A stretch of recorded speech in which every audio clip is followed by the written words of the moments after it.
Sukarit?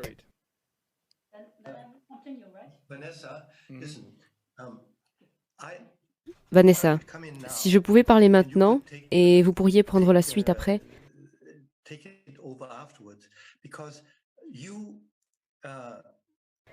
parce que have vous venez de me donner le bon point de départ. just given me Seriez-vous d'accord pour que je présente mes 15 minutes? the right starting point. Would you Je n'ai pas consent besoin de that plus, I come in with my et 15 vous pourrez minutes prendre le relais à no partir de problem, cela. and you could take over from there? Pas de problème pour moi.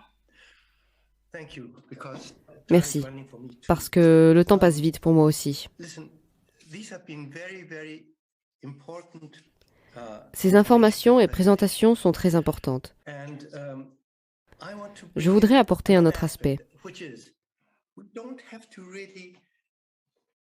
really have to discuss very much. Nous n'avons pas vraiment besoin de discuter plus, parce que, comme il est fixé dans le code de Nuremberg, si quelque chose est en cours d'utilisation expérimentale, même lorsque l'expérience est en cours, comme c'est le cas maintenant, nous sommes au stade de la recherche et du développement.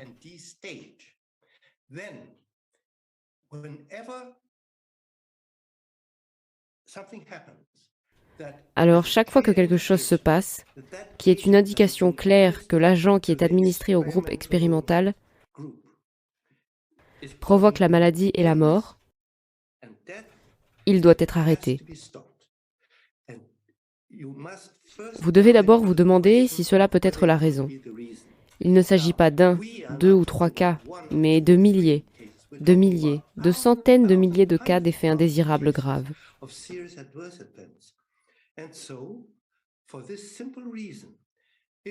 Donc, pour cette simple raison, si les propagateurs et les instigateurs de toute cette folie vaccinale ne peuvent pas montrer qu'elle n'est pas due au vaccin, elle doit être arrêtée sur le champ.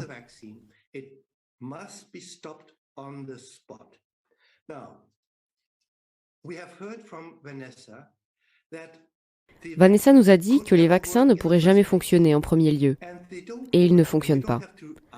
Nous n'avons pas à nous demander si les soi-disant anticorps protecteurs sont produits ou non, car ils ne jouent aucun rôle dans la prévention de l'infection. C'est ce que nous constatons en permanence. Ne nous éloignons donc pas du sujet et restons-en à l'essentiel. S'il n'y a pas de protection, peut-il y avoir des dommages? La réponse est oui, bien sûr.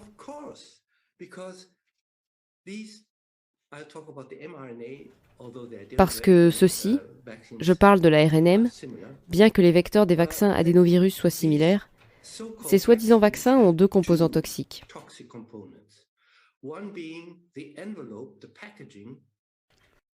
L'un étant l'enveloppe, l'emballage. Les gens devraient être conscients du fait que ces emballages lipidiques n'ont jamais été testés et, passé les tests de sécurité, jamais été testés dans aucun modèle animal ou humain.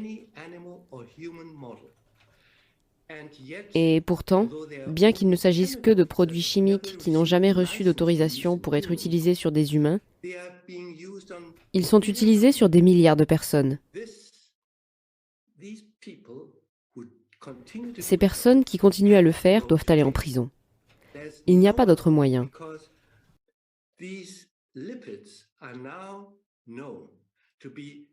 Car on sait maintenant que ces lipides sont hautement inflammatoires. Ils sont similaires à l'une des principales toxines bactériennes et tueuses de l'humanité, l'endotoxine, qui est la cause des tempêtes de cytokines lorsque vous avez une infection bactérienne. Et ces lipides font la même chose. Cela a été publié et il n'y a aucun doute que lorsqu'on injecte ces vaccins aux gens, on introduit dans le corps un poison qui provoque de graves maladies et la mort chez les animaux. Et cela ne peut être autorisé.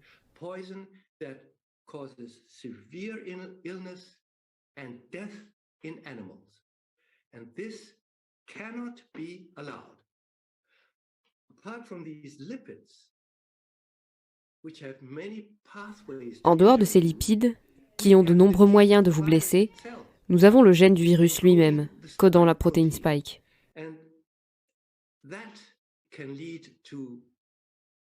Cela peut conduire à des dommages par de nombreux mécanismes. Mais les deux principales catégories sont, premièrement, La protéine spike elle-même, quand elle est produite par la cellule de votre corps et libérée par la cellule du corps, c'est un poison.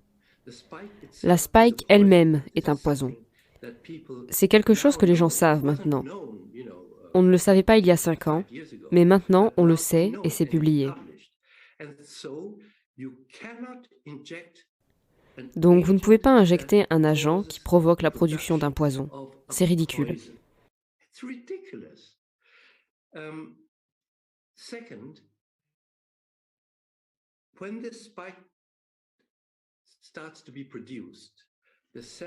Deuxièmement, quand la protéine spike commence à être produite, les cellules qui produisent les spikes vont être attaquées par le système immunitaire. Ceci est un fait. Tout le monde le sait. Quiconque a étudié la médecine doit le savoir. S'ils ne le savent pas, alors ils doivent être empêchés de pratiquer la médecine. Il n'y a aucune excuse pour ne pas le savoir.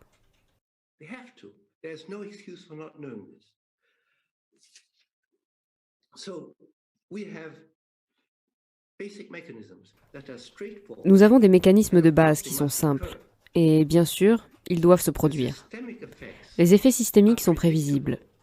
Quand nous les avons prédits il y a 1 an, ça n'avait pas d'importance, parce qu'il n'y avait pas d'autre moyen qu'ils fonctionnent. La seule chose que l'on devait supposer, c'est que ces substances entreraient dans le sang, entreraient dans la circulation, enfin dans les ganglions lymphatiques, et ensuite dans la circulation.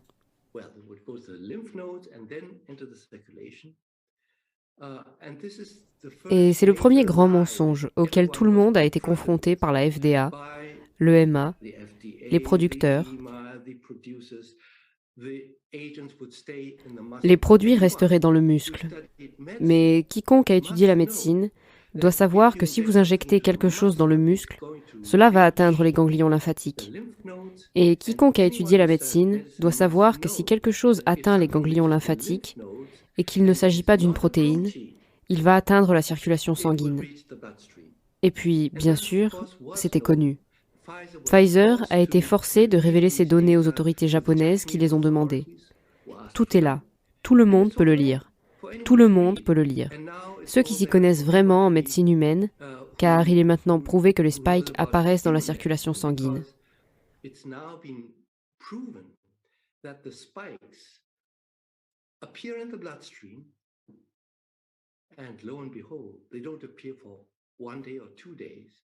Mais voilà, elles n'apparaissent pas pendant 1 jour ou 2.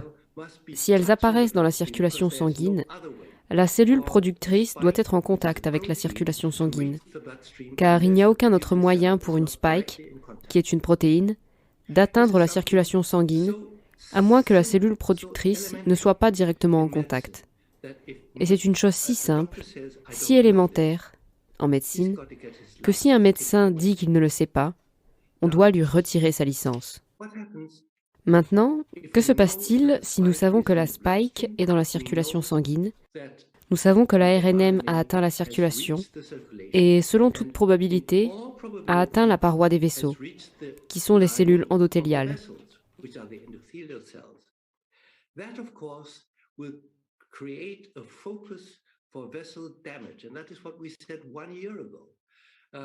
Cela, bien sûr, va créer un foyer pour les dommages aux vaisseaux. Et c'est ce que nous avons dit il y a 1 an. Ça va arriver. Les vaisseaux vont être endommagés. Ce qui va se passer ensuite, les vaisseaux vont fuir. Et après, si les vaccins sont toujours là, ils vont fuir dans les tissus, dans le cœur, dans les poumons, dans le foie, dans le cerveau, dans tout ce que vous voulez.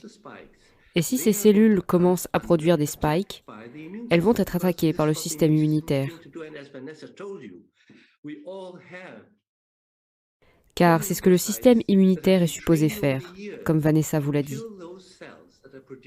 Nous avons tous des lymphocytes tueuses qui ont été entraînées, au fil des ans, à tuer ces cellules qui produisent la spike. Donc vous allez avoir des dommages au vaisseau. Où ces dommages se produisent-ils? S'il y a un Dieu, il le sait. Nous ne le savons pas. Parce que ça va être aléatoire. Probablement dans les petits vaisseaux, où le sang circule lentement. Il y a plus de temps pour que les cellules récupèrent ces substances et les produisent. Des petits vaisseaux, probablement. Vous savez, Dans les vaisseaux du cerveau, les vaisseaux sinusaux, les veines du cerveau, le sang parfois s'arrête, ou dans le cœur. Quand vous avez le cœur qui bat, à l'effort de chaque battement, il y a une pause quand le sang s'arrête de couler. Donc, bien sûr, ce sont les sites de prédiction où ces dommages vont se produire. Ce sont donc les organes que l'on pense être touchés. Il en va de même pour la rate, car le flux dans la rate est compliqué. C'est connu, mais le sang y circule très lentement.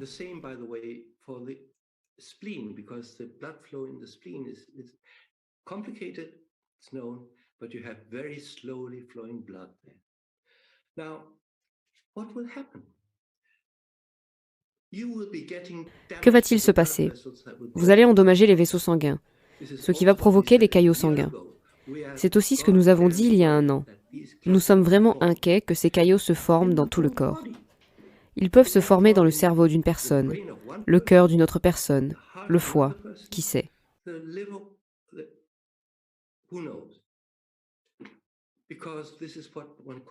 C'est ce qu'on appelle le destin.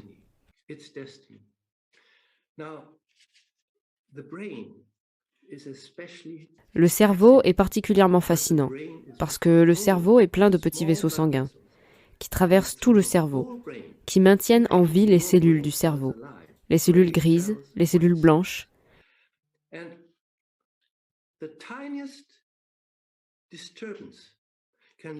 Et la moindre perturbation peut entraîner la mort des cellules nerveuses. La mort des cellules nerveuses, selon l'endroit où se trouvent les cellules, peut produire n'importe quoi. Tout ce à quoi vous pouvez penser. Bien sûr, tout peut commencer par un mal de tête, des maux de tête importants, qui sont les symptômes typiques dont se plaignent environ 50% des personnes qui reçoivent la 2e injection. Mais c'est seulement un mal de tête. C'est le premier signe que des caillots se forment dans le cerveau.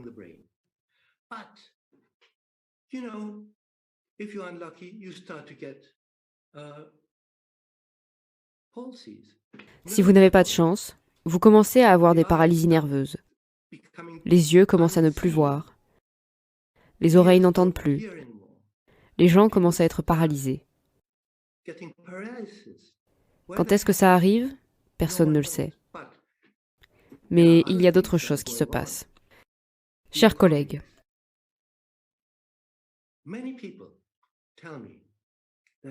beaucoup de gens me disent qu'ils ont vu des changements psychologiques, des changements de personnalité.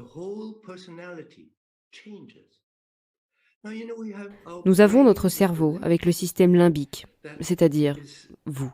C'est la personne que vous êtes. L'être humain donné par Dieu, s'il y a un Dieu. Je suis bouddhiste, vous voyez, mais je crois en la nature et que nous sommes tous des individus. Chacun s'est développé au cours de sa vie pour devenir ce qu'il est maintenant. Et toute votre personnalité, tout ce qui est humain ici, ça commence là, ça finit là.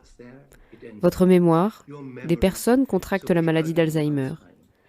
Certaines personnes développent des symptômes qui ressemblent horriblement à la maladie de la vache folle.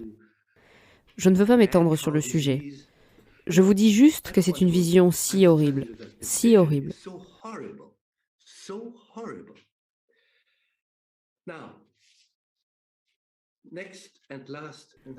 Mon prochain point est le dernier, puis j'ai fini, parce que... Je vous ai dit que ces vaccins doivent atteindre les ganglions lymphatiques. Et on sait maintenant qu'ils atteignent les ganglions lymphatiques. On sait que les cellules des ganglions lymphatiques vont mourir. Pourquoi meurent-elles et comment meurent-elles? Nous n'avons pas besoin d'en discuter, mais elles vont mourir. Et les cellules de vos ganglions lymphatiques sont les cellules qui vous maintiennent en vie, parce qu'elles s'occupent des infections latentes dans votre corps. Les infections virales, le zona, et bla, la tuberculose, dans 95% de la population mondiale du tiers-monde. J'ai la tuberculose dans mon poumon et je ne veux pas me faire vacciner. Si les cellules de mon ganglion lymphatique commencent à mourir, les cellules qui sont responsables du contrôle de la tuberculose, voilà ce qui va se passer. Et d'autres cellules sont responsables du contrôle des cellules cancéreuses. Des cellules cancéreuses apparaissent tout le temps dans notre corps. Les personnes qui ont eu un cancer, ont perdu le contrôle une fois, peuvent être guéries maintenant.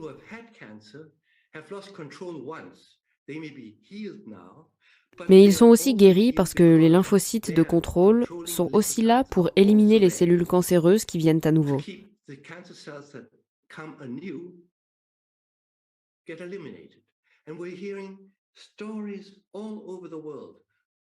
Nous entendons partout dans le monde des histoires de cas étranges de tumeurs qui explosent chez les gens. Très étrange, n'est-ce pas? Nous savons que nous sommes face à un agent qui n'a aucun bénéfice. Aucun bénéfice. Zéro. Mais qui a la capacité de vous tuer par des myriades de possibilités. Et qui a tué, et qui va encore tuer nos enfants. Comment peut-on supporter de voir cela arriver? Nous n'avons pas besoin de parler d'autre chose. Regardez le code de Nuremberg. Je crois que c'est le numéro 6. S'il y a le moindre soupçon qu'un agent en phase expérimentale provoque la maladie et la mort, cette expérience doit être arrêtée sur le champ. Cela n'a rien à voir avec le consentement. Elle doit être arrêtée.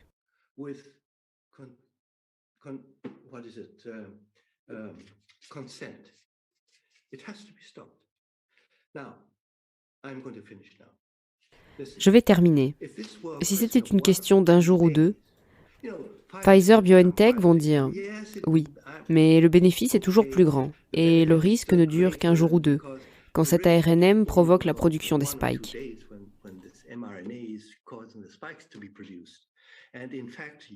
Oui, il y a bien des cas où cela s'est produit. Il y a quelques cas, mais ils sont si rares.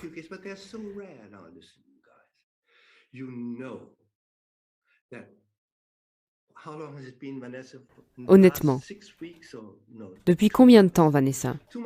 Il y a 2 mois, cet article est apparu, qui a été si choquant que la protéine Spike peut être trouvée dans le sang des personnes vaccinées pour... C'était combien de temps, Vanessa? 3 ou 4 semaines, peu importe. C'était plusieurs semaines. Comment est-ce possible? Parce que nous savons que cet ARNM a été modifié pour lui donner une longue durée de vie. Mais quelle est la durée de vie de l'ARNM? La réponse a été publiée désormais dans un article du journal Cell, un journal scientifique renommé. C'est comme la parole de Dieu. Ce n'est pas un fake, c'est la vérité. 60 jours après la vaccination, ils pouvaient encore trouver l'ARNM dans les ganglions lymphatiques. Dans les ganglions lymphatiques des vaccinés. Ils n'ont pas cherché plus loin. Mais savez-vous ce qui arrive à ces milliards de personnes qui ont reçu ce foutu vaccin? Il est resté dans leur corps, créant des spikes empoisonnés. Cela tue les gens pendant au moins 60 jours. Je vais m'arrêter là, parce que je suis tellement furieux que rien ne se passe. Je suis tellement furieux. Des gens tuent nos enfants.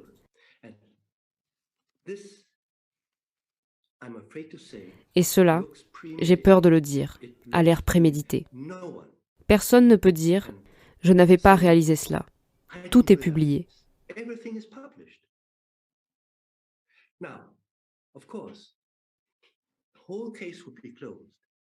Alors, bien sûr, toute l'affaire serait close. Si quelqu'un pouvait venir et montrer qu'en effet, les protéines Spike sont produites en dehors du site d'injection dans tout le corps.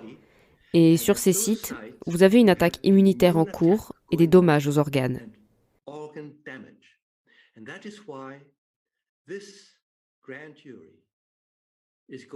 C'est pourquoi ce grand jury va peut-être démontrer tout cela. Parce que nous avons le professeur Arne Burkhardt qui va venir ce soir pour vous montrer qu'il a des preuves. La preuve est là. La preuve est là pour que n'importe qui dans le monde puisse la voir. Une fois que la preuve a été démontrée dans 15 cas, elle va être démontrée dans des milliers de cas. Ensuite, vous, les protagonistes et producteurs du vaccin, ma prédiction et mon espoir est que les stocks vont plonger sous la terre parce qu'ils vont faire faillite. C'est mon grand espoir.